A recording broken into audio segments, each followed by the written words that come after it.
Hello friends, स्वागत है आप सभी का हमारी यूट्यूब चैनल से जी ज्ञान पर। दोस्तों, इस वीडियो में हम सामान्य ज्ञान के कुछ महत्वपूर्ण प्रश्न पर बात करेंगे जो कि आपके संविधान से संबंधित होगा। आपके जो 20 सामान्य ज्ञान के प्रश्न आते हैं दोस्तों, उसमें 2 से 3 नंबर जो है संविधान से या भारतीय राज्य व्यवस्था से पूछा जाता है। तो जरूर दोस्तों वीडियो के अंत तक बने रहिएगा। जिन्होंने भी पहले से संविधान के बारे में पढ़ा है तो वह आंसर लगाने का प्रयास कीजिएगा, और जिन्होंने नहीं पढ़ा है वो ध्यान से वीडियो देखिए। चलिए स्टार्ट करते हैं दोस्तों। पहला प्रश्न देखिए, संविधान सभा का गठन कब हुआ? बताइएगा। ऑप्शन ए अगस्त 1946 में, ऑप्शन बी जुलाई 1946 में, ऑप्शन सी जून 1946 में, या ऑप्शन डी जुलाई 1947 में। बताइए संविधान सभा का गठन कब हुआ था। मोस्ट इंपॉर्टेंट प्रश्न है पहला प्रश्न। तो देखिए इसका राइट आंसर हो जाएगा ऑप्शन बी जुलाई 1946 में। दूसरा प्रश्न देखिए, संविधान सभा की प्रथम बैठक कब हुई थी? बताइए। ऑप्शन ए 9 दिसंबर 1946, ऑप्शन बी 9 जुलाई 1946, सी 9 जून 1946, या डी 9 अगस्त 1946। बताइएगा, मोस्ट इंपॉर्टेंट है।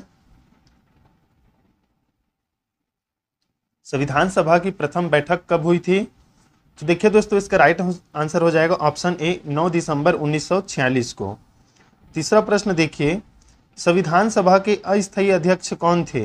डॉक्टर राजेंद्र प्रसाद, डॉक्टर सच्चिदानंद सिन्हा, पंडित जवाहरलाल नेहरू, या डॉक्टर भीमराव अंबेडकर। बताइए, मोस्ट इंपॉर्टेंट है।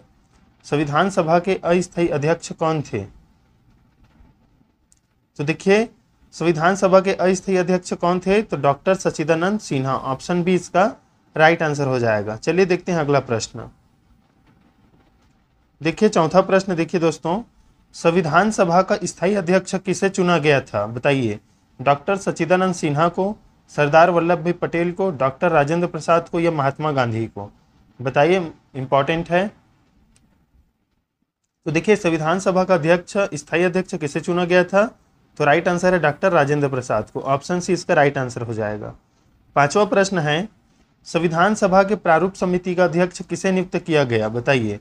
डॉक्टर भीमराव अंबेडकर, सरदार वल्लभ भाई पटेल, पंडित जवाहरलाल नेहरू, या भीमराव डॉक्टर BM राव। बताइएगा। तो देखिए इसका राइट आंसर हो जाएगा doctor Bhimrao Ambedkar. Option A इसका राइट आंसर है, जो कि प्रारूप समिति के अध्यक्ष थे। छठवां प्रश्न देखिए, भारतीय संविधान सभा के संविधान को कब अंगीकृत किया गया? बताइए, मोस्ट इंपॉर्टेंट। भारतीय संविधान सभा के संविधान को कब अंगीकृत किया गया? बताइए। ऑप्शन ए 26 जनवरी 1950 को, ऑप्शन बी 15 अगस्त 1947 को, ऑप्शन सी 26 नवंबर 1950 को, या ऑप्शन डी 26 नवंबर 1949 को। बताइए संविधान को कब अंगीकृत किया गया? तो देखिए दोस्तों इसका आप राइट आंसर कमेंट में बताइएगा। छठवां नंबर प्रश्न जो है, छठवां प्रश्न, इसका आंसर आप कमेंट में बताइएगा कि option A B C D कौन सा रहेगा। हम सातवां प्रश्न देखते हैं, धर्मनिरपेक्षता से क्या अभिप्राय है? ऑप्शन ए राज्य मुख्य एक निर्वाचित व्यक्ति, ऑप्शन बी बिना भेदभाव के सभी संस्कृतियों के प्रति समान आचरण, ऑप्शन सी सरकार लोगों के द्वारा और लोगों के लिए, ऑप्शन डी किसी धर्म को उपदेश देना, मानना और क्षेत्र करने की स्वतंत्रता। बताइए। तो देखिए धर्मनिरपेक्ष का अर्थ है बिना भेदभाव के सभी संस्कृतियों के प्रति समान आचरण करना। ऑप्शन बी इसका राइट आंसर हो जाएगा। चलिए आठवां प्रश्न देखते हैं। आठवां प्रश्न देखिए, भारतीय संविधान पूर्ण रूप से कब लागू हुआ? दोस्तों बताइए, भारतीय संविधान पूर्ण रूप से कब लागू हुआ? 26 नवंबर 1949 को, 26 जनवरी 1950 को, 15 अगस्त 1947 को, या 26 जनवरी 1947 को। Most important.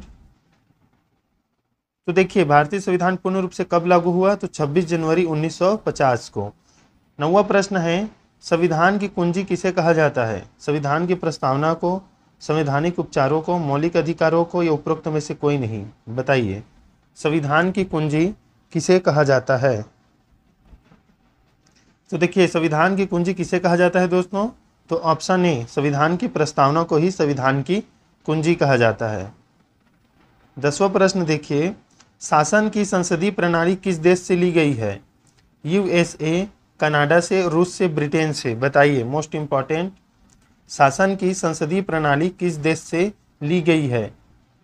तो किस देश से ली गई है? तो ब्रिटेन से ली गई है। ऑप्शन डी इसका राइट आंसर हो जाएगा। 11वां प्रश्न, भारतीय संविधान द्वारा नागरिकों को स्वतंत्रता नहीं दी गई है भारत के किसी भी भाग में रहने और बसने की, भारत के संघ शासित प्रदेशों में स्वतंत्रता पूर्वक घूमने की, शस्त्र के साथ शांतिपूर्ण एकत्रित होने की, या संगति एवं संघ बनाने की। बताइए मोस्ट इंपॉर्टेंट, कौन सा स्वतंत्रता नागरिकों को प्रदान नहीं किया गया है? तो देखिए ऑप्शन सी, शस्त्र के साथ, मतलब हथियार के साथ शांतिपूर्ण एकत्रित होने की। इसमें शस्त्र नहीं रहेगा तो ये हो जाएगा, मतलब इसमें अगर ये शस्त्र को हटा दें तो ये चारों ऑप्शन जो है भारतीय संविधान में है, लेकिन यहाँ पर शस्त्र के साथ बोले हैं, हथियार के साथ शांतिपूर्ण एकत्रित होने की बात जो है हमारे संविधान में नहीं कही गई है। 12वां प्रश्न देखिए,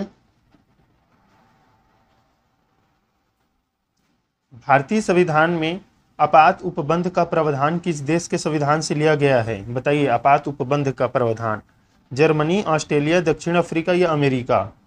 मोस्ट इंपॉर्टेंट, तो देखिए आपात उपबंध का प्रावधान किस देश से लिया गया है? तो जर्मनी से। ऑप्शन ई इसका राइट आंसर हो जाएगा। 13 नंबर प्रश्न देखिए, मौलिक अधिकार का सिद्धांत कहाँ से प्रेरित है? कनाडा से, ब्रिटेन से, फ्रांस से या अमेरिका से? बताइएगा, मौलिक अधिकार का सिद्धांत कहाँ से प्रेरित है? तो देखिए मौलिक अधिकार का सिद्धांत कहाँ से प्रेरित है दोस्तों? तो यह है अमेरिका से। ऑप्शन डी इसका राइट आंसर हो जाएगा। 14 नंबर प्रश्न देखिए, निम्नलिखित में से संविधान सभा की संघ संविधान समिति के अध्यक्ष थे? बी.आर. अम्बेडकर रहेगा ये, जे.बी. कृपलानी, जवाहरलाल नेहरू, अल्लादी कृष्ण स्वामी अय्यर? बताइएगा 14 नंबर प्रश्न का आंसर क्या रहेगा? संविधान सभा की संघ संविधान समिति के अध्यक्ष कौन थे? तो देखिए इसका राइट आंसर हो जाएगा option C, Jawaharlal Nehru. 15 number प्रश्न, भारतीय संविधान के अंतर्गत संघ और राज्यों के बीच शक्तियों के विभाजन किसकी प्रेरणा पर आधारित है? कनाडा, अमेरिका, स्विट्जरलैंड या आयरलैंड? बताइए, शक्तियों का विभाजन किसकी प्रेरणा पर आधारित है? कौन से देश से लिया गया है? तो देखिए ये लिया गया है कनाडा से। ऑप्शन ए इसका राइट आंसर हो जाएगा। 16 नंबर प्रश्न देखिए, अनुच्छेद 5 से 7 तक का संबंध किससे है? नागरिकता से, मौलिक अधिकार से, संघ और राज्य क्षेत्र से, उपरोक्त में से कोई नहीं? बताइएगा अनुच्छेद 5 से 7 तक का संबंध किससे है दोस्तों? तो देखिए 5 और 7 का जो संबंध है 5 से 7 का, वो नागरिकता से है। ऑप्शन ही इसका राइट आंसर हो जाएगा। 17वां प्रश्न, भारतीय संविधान किस प्रकार की नागरिकता प्रदान करता है? बताइए, एकल, द्विमात्रिक, ए और बी दोनों या उपरोक्त में से कोई नहीं? बताइए, भारतीय संविधान किस प्रकार की नागरिकता प्रदान करता है? तो किस प्रकार की नागरिकता प्रदान करता है? तो एकल। ऑप्शन ही इसका राइट आंसर हो जाएगा। 18 नंबर प्रश्न का आंसर बताइए, समता का अधिकार, वाक स्वतंत्र का अधिकार, धर्म की स्वतंत्रता का अधिकार और संवैधानिक उपचारों का अधिकार कौन कौन से अनुच्छेद में है दोस्तों? मोस्ट इंपॉर्टेंट, देखिए इसका राइट आंसर है ऑप्शन सी, ए का चौथा हो जाएगा। समता का अधिकार अनुच्छेद 19 में है,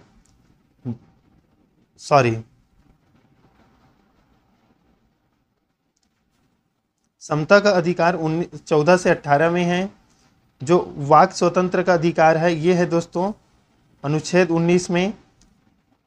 धर्म की स्वतंत्रता का अधिकार है अनुच्छेद 25 में, और संवैधानिक उपचारों का जो अधिकार है वह है अनुच्छेद 32 में। जो ये मौलिक अधिकार का लास्ट जो अनुच्छेद है 32, इसमें संवैधानिक उपचारों का अधिकार है। तो इस प्रकार से हो जाएगा, पहला का पहला ही है, बी का चौथा हो जाएगा, इसका 25, सी का और डी का जो है तीसरा हो जाएगा। ऑप्शन सी इसका राइट आंसर हो जाएगा। 19 नंबर प्रश्न देखिए, भारतीय संविधान के किस भाग में मौलिक अधिकारों का उल्लेख किया गया है? बताइए, भाग 2 में, भाग 3 में, भाग 4 में या भाग 5 में? महत्वपूर्ण है, भारतीय संविधान के किस भाग में मौलिक अधिकारों का उल्लेख किया गया है? तो किस में किया गया है मौलिक अधिकारों का उल्लेख? तो भाग 3 में, याद रखिएगा। 20 प्रश्न देखिए, अनुच्छेद 14 से अनुच्छेद 18 किस मौलिक अधिकार से संबंधित है दोस्तों? समता का अधिकार, स्वतंत्रता का अधिकार, धार्मिक स्वतंत्रता का अधिकार या शोषण के विरुद्ध अधिकार? Most important. तो देखिए 14 से 18 का संबंध किस मौलिक अधिकार से है? तो समता का अधिकार। ऑप्शन इसका राइट आंसर हो जाएगा। 21 नंबर प्रश्न देखिए, नीति निर्देशक सिद्धांतों को संविधान के किस भाग में रखा गया है? महत्वपूर्ण है। भाग 2, भाग 3, भाग 4, भाग 5? बताइएगा। नीति निर्देशक सिद्धांतों को संविधान के किस भाग में रखा गया है दोस्तों? महत्वपूर्ण है आपके एग्जाम की दृष्टि से। तो ये भाग 4 में रखा गया है।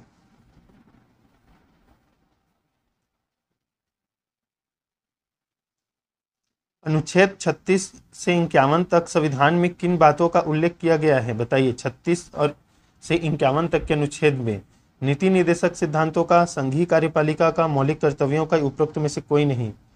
Most important. तो देखिए अनुच्छेद 36 से 51 में नीति निर्देशक सिद्धांतों का उल्लेख किया गया है। 23 प्रश्न, पंचायतों के गठन का उल्लेख किस अनुच्छेद में वर्णित है दोस्तों? अनुच्छेद 35, अनुच्छेद 38, अनुच्छेद 39 या अनुच्छेद 40? महत्वपूर्ण है पंचायतों के गठन का उल्लेख। देखिए इसका राइट आंसर हो जाएगा अनुच्छेद 40।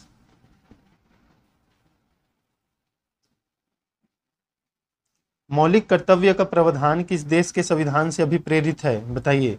मौलिक कर्तव्य जो है किस देश से लिया गया है?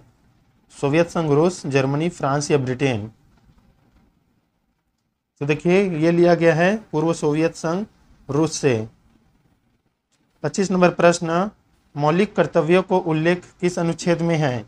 अनुच्छेद 52, अनुच्छेद 51A, अनुच्छेद 50 या अनुच्छेद 45? महत्वपूर्ण है मौलिक कर्तव्य का उल्लेख। कमेंट में जरूर बताइएगा कि आपने कितना सही किया दोस्तों, आप सभी ने। तो देखिए मौलिक कर्तव्य का उल्लेख किस अनुच्छेद में है? तो अनुच्छेद 51A में। ऑप्शन बी इसका राइट आंसर हो जाएगा। 26 नंबर प्रश्न देखिए, मौलिक कर्तव्यों को किस समिति की सिफारिश पर संविधान में समाहित किया गया था? स्वर्ण सिंह समिति, सरकारिया आयोग, दिनेश गोस्वामी समिति या इनमें से कोई नहीं? बताइएगा। मौलिक कर्तव्य को किस समिति की सिफारिश पर संविधान में समाहित किया गया?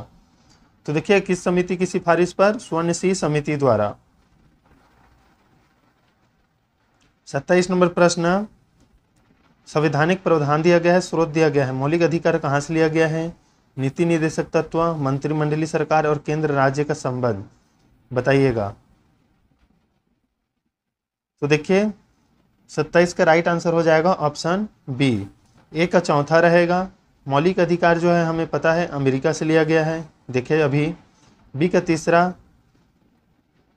नीति निर्देशक तत्व आयरिश संविधान से इसमें बताया गया है। राज्य का नीति निर्देशक तत्व पूछा गया है दोस्तों, तो ये जो है आयरिश, आयरलैंड से। सी का क्या हो जाएगा? पहला, मंत्रिमंडलीय सरकार, तो ये जो है ब्रिटिश संविधान है। और केंद्र और तथा राज्य का जो है वो आएगा कनाडा का संविधान। इसमें कनाडा दिया गया है दोस्तों।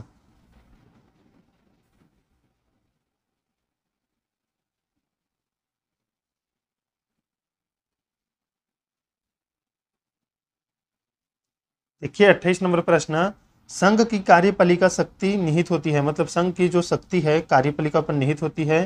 तो ये संघ की कार्यपालिका शक्ति का जो निहित है वो किसमें है असली? प्रधानमंत्री में, राष्ट्रपति में, मंत्रिपरिषद में, संसद में? बताइएगा। मोस्ट इंपॉर्टेंट है, संघ की कार्यपालिका शक्ति किसमें निहित है? तो राष्ट्रपति में दोस्तों। ऑप्शन बी इसका राइट आंसर हो जाएगा। राष्ट्रपति पद पर नियुक्ति के लिए न्यूनतम आयु सीमा क्या है? बताइएगा। मोस्ट इंपॉर्टेंट, राष्ट्रपति पद पर नियुक्ति के लिए न्यूनतम आयु सीमा क्या है? 35 वर्ष, 32, 25 या 30? तो देखिए इसका राइट आंसर है 35 वर्ष। दोस्तों कमेंट में बताइएगा मुख्यमंत्री के लिए न्यूनतम आयु सीमा क्या है। इस वीडियो का लास्ट प्रश्न 30वां प्रश्न, राष्ट्रपति पद की अवधि कितने वर्षों तक होती है? बताइए। 5 वर्ष, 6 वर्ष, 7 वर्ष? निश्चित नहीं है। तो देखिए राष्ट्रपति पद की अवधि कितने वर्षों तक होती है? तो 5 वर्ष तक। तो ऑप्शन ए इसका राइट आंसर हो जाएगा। तो दोस्तों अगले वीडियो में मिलेंगे। और इससे पहले दोस्तों आप अगर हमारे एक और चैनल जो है नेक्स्ट परीक्षा, उसको सब्सक्राइब नहीं किए हैं तो जाकर सब्सक्राइब कर दीजिएगा। उसका जो है लिंक मैं डिस्क्रिप्शन बॉक्स पर दे दूंगा, वहाँ पर आप क्लिक करके उस चैनल से भी ज्वाइन हो जाइए। वहाँ पर भी वीडियो अब अपलोड करेंगे हम सामान्य ज्ञान का। 1-2 दिन में वीडियो जो है अपलोड हो जाएगा, तो पढ़ लीजिए। और पहले से वीडियो अपलोड है उन्हें भी जाकर देखते चलिए। देखिए नेक्स्ट परीक्षा नाम से है, सर्च करने से आपको यूट्यूब में शायद ही मिले अभी, लेकिन लिंक दिया जाएगा तो वहाँ पर आप जो ज्वाइन हो सकते हैं। या हमारे सीजी ज्ञान चैनल पर जाइए, वहाँ पर सेकंड चैनल में नेक्स्ट परीक्षा का जो है आपको लोगो उसमें दिया गया है, वहाँ पर आप लिंक या उस पर ज्वाइन हो सकते हैं वहाँ से। तो दोस्तों नेक्स्ट वीडियो मिलते हैं, तब तक के लिए धन्यवाद।